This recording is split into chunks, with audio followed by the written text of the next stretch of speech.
Hello everyone, welcome to the Tim Booker channel. I wish you all an enjoyable listening experience. Today, I'll be discussing Buy-in, with the subtitle, Saving Your Good Idea from Getting Shot Down. This is a must-read book for the workplace, teaching us how to ensure our good ideas don't go to waste. The book is authored by John P. Kotter and Lauren A. Whitehead. Kotter is renowned for his 8-step process for leading change, and is considered a leading authority in the field of organizational change and transformation. His books and articles have been translated into over 150 languages, with his work, Leading Change, being named the most influential business management book by Time magazine. In 2008, Harvard Business Review named Professor Kotter one of the 6 most influential Harvard thought leaders in the business world.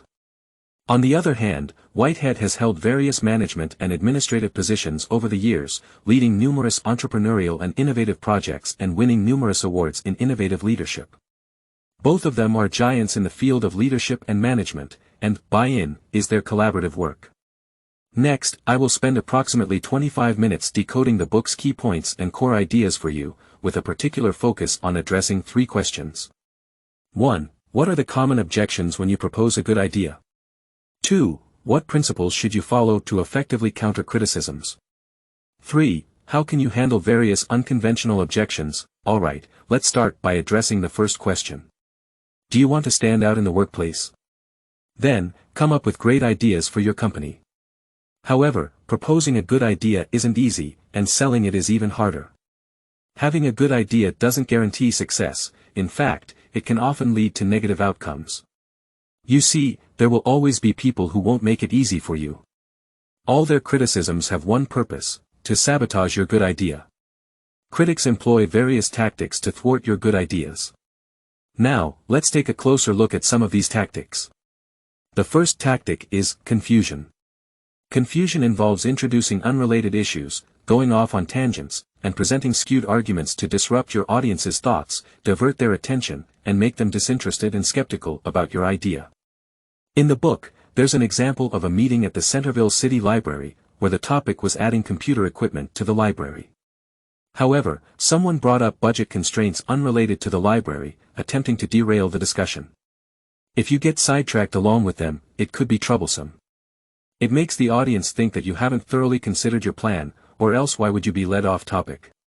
The result of confusion is the dispersion of attention, marginalizing your proposal and causing it to lose focus. The second tactic is panic creation. While confusion aims to disrupt emotions, panic creation aims to generate anxiety. Opponents typically present a fact or concoct a story, portraying it as extremely serious, to induce anxiety and fear that impairs judgment. In the example mentioned earlier, adding computer equipment was a collaborative project between the library and a local computer dealer. According to the contract, the dealer would donate a computer to the library for every 6 households in the city that purchased a computer from them. Someone seized upon the term household and raised questions about how to define it. Is it limited to just spouses, or does it also include children or siblings?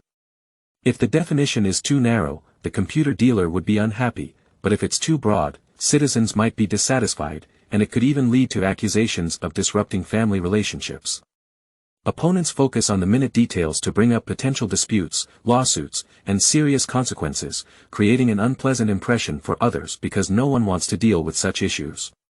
The goal of panic creation is to make people uncomfortable.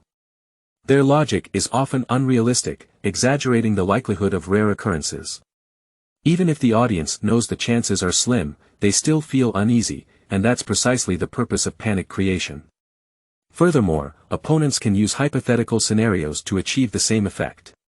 For instance, they might ask, what if we agree to buy the computers, but the dealer deliberately raises prices? What if the donated computers turn out to be defective? Who will be responsible for repairs? While these questions may seem absurd, no one can guarantee that such situations will never occur, causing concerns among the audience. The third tactic is endless delay. Unlike the previous 2 tactics, endless delay doesn't disrupt or arouse emotions. Instead, it wears down emotions and causes people to lose interest in something, ultimately leading to its destruction. Endless delay typically occurs in 2 ways. First, it involves presenting seemingly reasonable concerns, causing the audience to gradually lose interest as they attempt to resolve these concerns. For example, in the previous example, someone mentioned the budget being insufficient, prompting an immediate response to establish a working group to study the budget issue. However, if this process continues, more and more issues will be identified, creating an endless cycle of problems. As these problems linger unresolved, people lose interest. The second way involves shifting attention to more pressing matters. People compare the proposed plan to other more urgent priorities, diminishing its importance. For example, someone may suggest that increasing the library's book collection or improving service quality is more urgent than acquiring computers. Therefore, the computer purchase can be postponed. Delays usually lead to the demise of the plan because, during the procrastination period, the interest of both the proposer and supporters wanes, and unexpected events may occur, such as the dealer altering the plan or new proposals emerging. The fourth tactic is personal attacks. This is the harshest tactic where opponents directly attack your character. They question your abilities or cast doubt on your integrity, tarnishing your image and making you appear unreliable. Personal attacks come in two forms. First, there's the direct attack on the person proposing the plan. For instance, someone might say, "I don't oppose the plan from Tianji Computers, but I think he trusts computer dealers too much," which is naive. Calling someone naive is a direct attack on their capabilities and intelligence. The second form is inciting anger and attacking the plan proposer indirectly. In this scenario, the critic doesn't directly accuse the proposer but implies that the proposer is insulting or disrespecting everyone, making the proposer an enemy of the people. This is much harsher. If you don't believe it, let's hear the power of such words. If Tianji Computers' equipment is so important, and the library staff hasn't resolved this issue, are you suggesting that the staff hasn't done their job properly? Frankly, you're insulting them. With these words, even the most disinterested observers become attentive. This could damage reputations, and if not handled properly, the consequences can be severe. So, let's briefly review the four types of attacks discussed above. 1. Confusion, introducing unrelated issues, presenting skewed arguments to disrupt thinking. 2. Panic creation, presenting alarming scenarios to induce anxiety and fear. 3. Endless delay, raising ongoing concerns or shifting focus to more pressing matters to delay a proposal indefinitely. 4. Personal attacks, directly or indirectly attacking the character and credibility of the proposer. Sometimes, critics employ multiple strategies to enhance their attack. But at the core, all attacks can be categorized into these four types. So, do you feel it now? The workplace can be quite intricate. Since we all work together, why make things difficult for each other? Should you have a good idea, you should definitely speak up. However, after presenting the idea, how you protect and promote it is a matter of strategy. Now, let's move on to the second question and see what strategies the author has suggested for us. The meeting is like a battlefield, constantly changing. We can't predict what opinions others will put forward. Many times, we can only adapt to the specific situation. Nevertheless, there are some basic principles we can use to counter criticism. Method 1. Use criticism to attract attention. When recommending a plan, people often try to avoid those who might pose difficult questions, either by not inviting them to the meeting or by not letting them speak. This approach is understandable but far from wise. It stems from fear of their sharp criticisms. In reality, if you can effectively handle these individuals, their criticism can actually work in your favor by drawing more attention to your plan. Imagine if your plan sailed through without much debate and received unanimous approval. Wouldn't that seem a bit contrived? People might not understand your plan well, and there wouldn't be emotional support for it. Approving it might just be a way to avoid a thorough discussion. In such a case, your plan may lack support during implementation, and its impact on the company would be limited. On the contrary, if your plan gains acceptance after intense debate, its significance and influence would be significantly different. Encourage everyone to scrutinize your plan, and use their opposition to grab attention. This is a form of workplace wisdom. Method 2. Keep your language concise and logical. Some criticisms are deliberate attempts to divert the topic, with lengthy discussions about unrelated matters, such as presenting numerous data points or engaging in complex reasoning. In these situations, it's crucial to maintain your composure and concise language. If you respond with lengthy arguments, even if you're entirely correct, it might backfire because the audience may already be confused after the heated exchange. Therefore, you should take the opposite approach. The more the opponent rambles on, the more concise you should be. Being concise has two benefits: it helps you stay calm because too many words can lead to confusion, and it keeps you focused on the main topic. At this point, you should reiterate the content and purpose of your plan briefly, focusing on bringing the audience's attention back to the main issue. You don't need to over-explain or attempt to prove the critic wrong. For example, you can say, "Thank you for sharing your thoughts, we will consider your concerns." But for now, let's return to today's agenda, which is the issue of Tianji computers at the library. Always remember, your goal is to present the plan, not to engage in debates with critics. This approach makes people feel that your plan is well thought out, and it reflects positively on your character and credibility. Method 3. Respect the opponent and seek support. Some individuals may resort to personal attacks when opposing your project plan. In such cases, never respond by belittling or mocking the opponent. Even if you could, you shouldn't. Belittling the opponent and making enemies won't benefit your plan, only respect for others can garner support.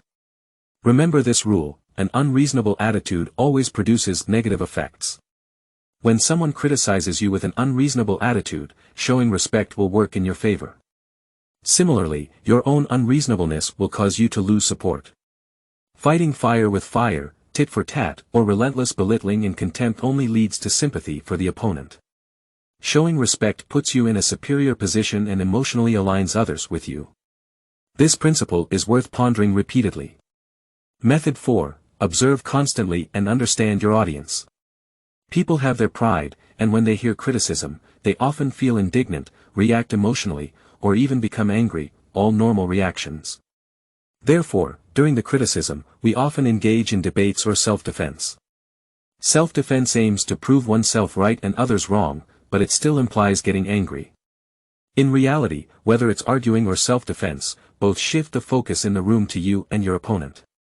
However, what you should truly focus on is your plan and the audience's reactions. Your success or failure doesn't depend on convincing your opponent, it depends on the thoughts and feelings of the majority. Understand that your purpose in the dialogue with your opponent is to gain the approval and support of the majority. The audience's reaction should be your primary concern. So when speaking, don't just fixate on the person criticizing you. Instead, pay attention to the entire room and constantly monitor everyone's expressions, attitudes, and reactions. To sum up these 4 principles in 4 sentences. 1. Learn to use opposition to draw attention to your plan. 2. Keep your language concise and logical. 3. Respond to all criticism with respect, do not engage in debates and keep the focus on the audience. 4. Constantly observe and understand your audience. Now, you might be thinking, alright, I know these principles. How about some practical tips? Alright, let's now delve into the practical aspect. This is chapter 7 of the book, specifically addressing practical strategies. The book lists 24 methods to counter criticisms, and here we will introduce the most crucial 12. Criticism 1, your plan isn't necessary. Individuals who present this criticism are typically conservative, and changing their minds can be challenging. So, your response doesn't need to dwell on details, and you don't have to convince them of your plan's necessity, they won't believe it. Respond with some general, applicable pleasantries, like "times are evolving, and continuous success requires keeping up with the times." It sounds concise and logical, resonating with others. Criticism 2, it's a funding issue. Funding is often used as a scapegoat, a versatile tool to delay, confuse, or create panic. But you must respond promptly, otherwise, you'll be led astray. You can reply like this: having funds is certainly beneficial, but funding issues aren't a reason to stand still. Money isn't the sole factor guaranteeing success. Criticism 3, you're exaggerating the problem. This criticism implies that your plan isn't significant, aiming to delay your progress. In such cases, you can connect your plan with the interests of certain people to create resonance. Saying your plan isn't important implies their interests aren't important. For example, you can mention how configuring computers can ease workloads, save time, and improve library services. Are these not important? Criticism 4, your plan lacks depth or is too deep. This tactic aims to delay, with your opponent insisting that your plan is unsuitable. How to respond? First, acknowledge that the critic's concerns have validity, then steer the conversation. Let's put it into action, learn through practice, and adjust the plan as we go. Wouldn't that be better? Criticism 5, nobody does it like you. This criticism generally carries two implications. 1, your plan is too risky. 2, your plan lacks intelligence. Maintain a positive attitude when responding. Say something like, everything has a first time, why not give it a try? Criticism 6, what's your motive?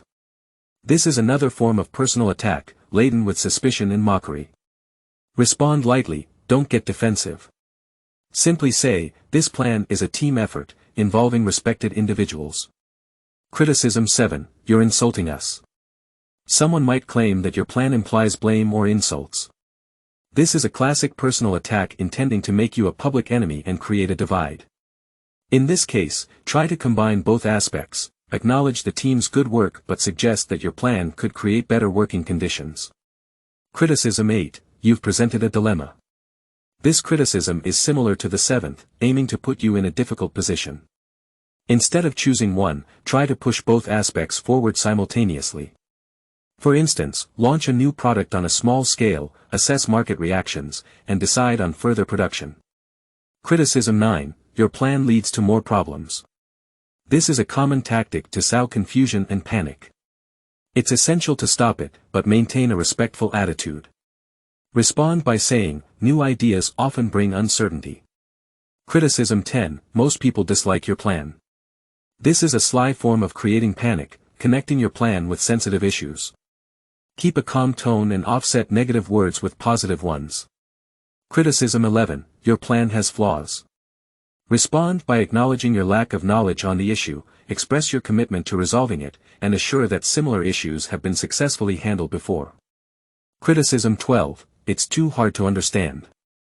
If someone criticizes your plan as too complex, respond sincerely by inviting them to engage in more communication, reinforcing your goodwill. These are the 12 practical strategies for dealing with critics. Alright, let's wrap things up here. This book has given you a comprehensive introduction, and now we'll summarize it for you. First, there are 4 characteristics of criticism to remember. 1. Confusion tactics. 2. Panic-inducing strategies. 3. Endless delays. 4. Personal attacks. Understanding these characteristics will prepare you for responding effectively. Second, there are 4 principles for dealing with criticism. 1. Show magnanimity and tolerance. 2. Keep your words concise. 3. Maintain a respectful attitude.